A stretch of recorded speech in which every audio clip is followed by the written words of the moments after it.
First, though, as we said, the draft is here. It will start tomorrow at 5:50. We're going to be covering it here on the Little Ticket in that way that we do.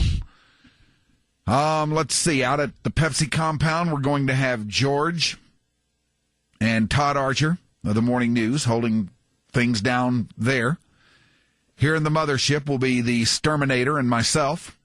And, of course, anchoring the whole thing live from New York is Norm. As usual. As usual. How many years in a row has Norm been to New York? Probably sat in this exact same spot, done the draft for a couple of days, just had the big board with him. It is truly Norm's baby. He lives for these couple of days. It means a lot to him. He studies his ass off. Nobody prepares more for an event in the sports world than this guy does for the draft. And nobody enjoys going up to New York to experience it more than he does. And nobody enjoys anchoring the whole thing and just doing the things that he does on the draft. This is his time of year. Yeah, I mean, he's in charge. He commandeers the radio station. He does. He's a tyrant. Everybody defers to him, yes, and he is a tyrant. And he can't be bothered with other stuff. Like breaks. The days leading up to it. And tickers and anything that doesn't involve his voice. Can we please get rid of the ticker coming up here? It doesn't matter if Aikman and Staubach got married to each other. Can we just go on as Cowboys are going to pick here and then just any minute now? Can you just get rid of the draft? We'll discuss the impending nuptials of Troy and Roger later. You come up with the weirdest stuff. So anyway, we were laughing last week. I don't know. I think Bob may have brought it up. Like, what if Norm's New York trip got canceled or something like that? He would explode. He would explode. So I thought, man, it'd be really funny if our boss called Jeff and said, I don't think Norm would buy that for whatever reason the trip got screwed up and, we bought you a plane ticket to Afghanistan instead or something like that, So we thought that it would be funny if Jeff Catlin called him, our boss, and said, look, we've had a massive screw up. I don't know how it happened. A paperwork snafu. We didn't get our paperwork sent in time. And essentially, you're not going to be able to broadcast from the draft in New York. Oh, no.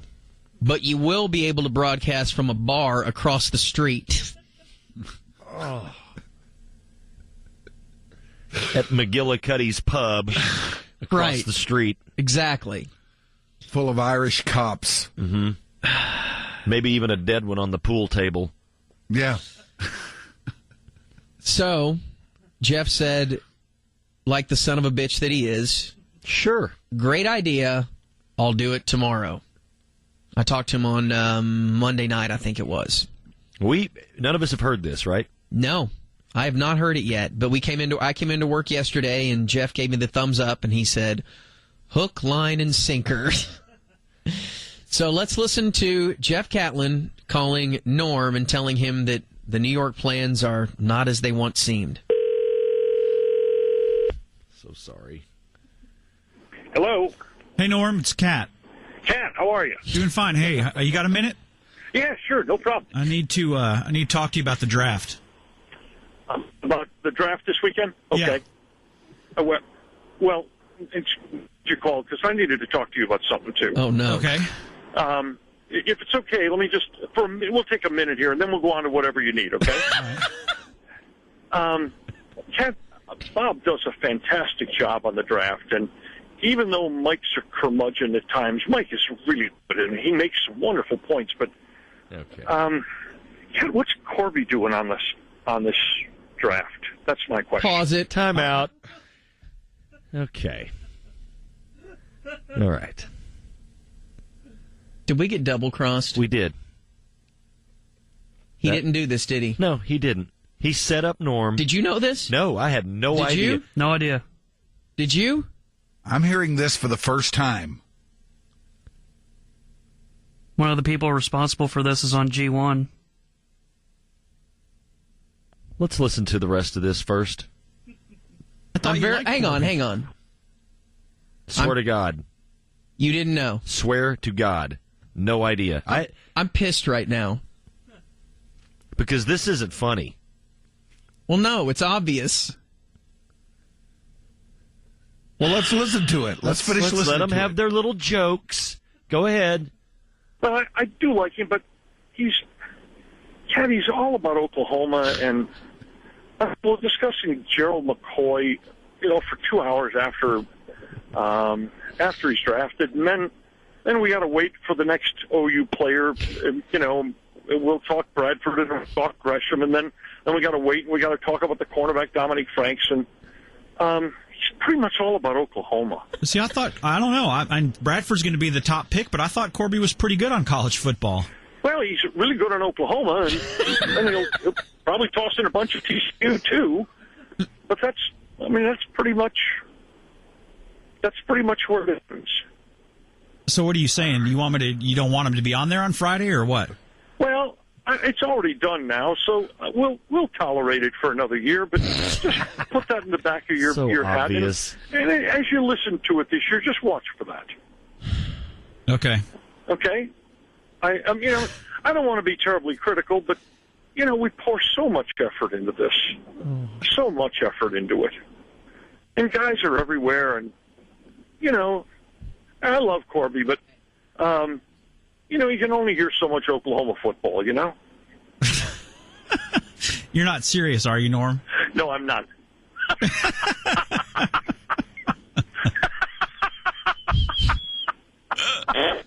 Corby, I love you. I'm looking forward to working with you, pal. And by the way, don't try to use Cat to prank me anymore. So what happened? I don't know. Ask Ding Dong on the phone. What happened? Jackwad? Oh, my God. I'm cracking up. Now, this, of course, the Catman of the Americas, who has turned the thing around here. Well, not exactly. I have to give credit where credit is due. I didn't really think anything of. Well, let me back up. So Corby gave me the idea, and I thought it was a genius idea. I always feel bad about pranking anybody, whether it's Norm or Mike or whoever, but it's always for the betterment of the show, so I just do it. So Norm wasn't here on Tuesday, and I had to call him on the phone. So I called him on the phone and had everything set up, and he said, "Hey, look, I'm finishing up a call. Will you call me back in a couple minutes?" And I said, "Yes." So I waited, and I called him back in about 2 minutes, and he didn't answer. I got his voicemail. And so I waited a couple more minutes, and I called him back again and didn't get him.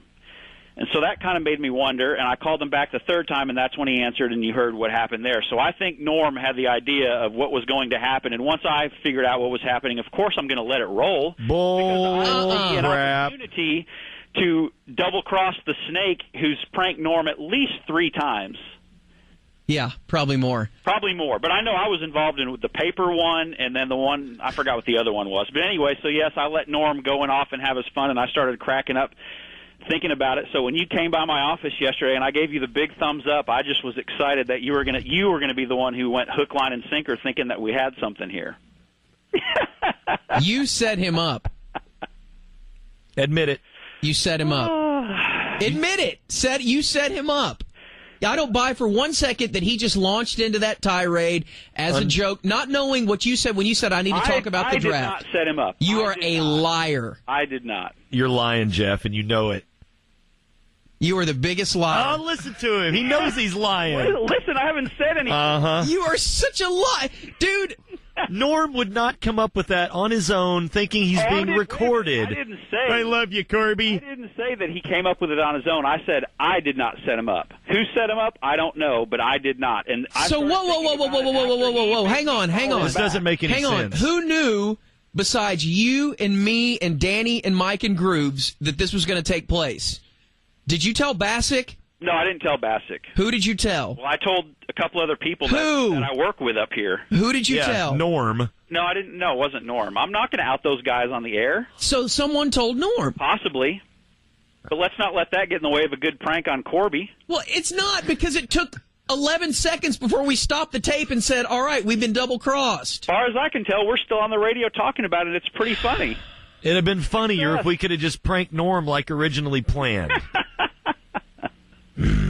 I think y'all have your feelings hurt because Norm finally wised up to the fact that when I'm calling him one day before he leaves for New York, he gets the gist of what's going on. No, he didn't.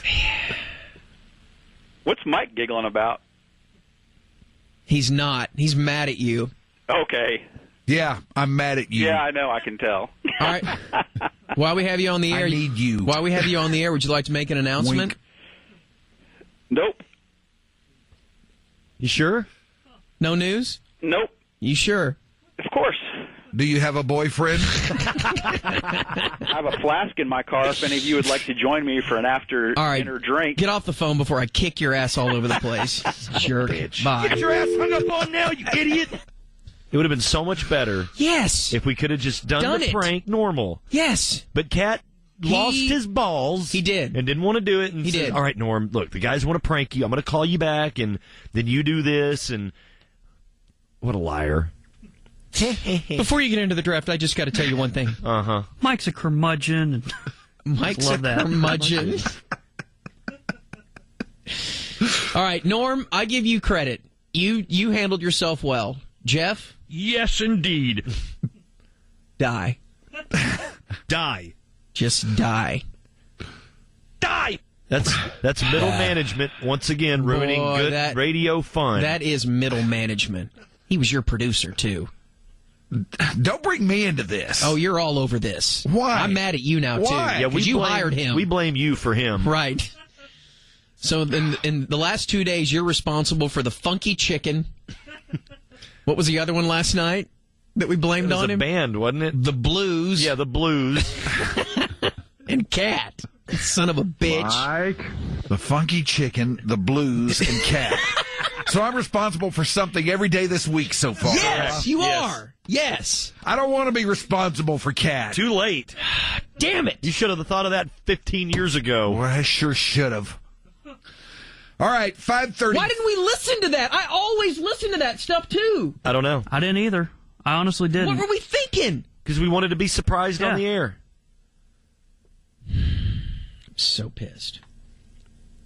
Ah, come on. Let's not let things stand in the way of a good prank. Well, if it was a good prank, then okay. Yeah. It was a good prank. All right, 5:34 here on the ticket.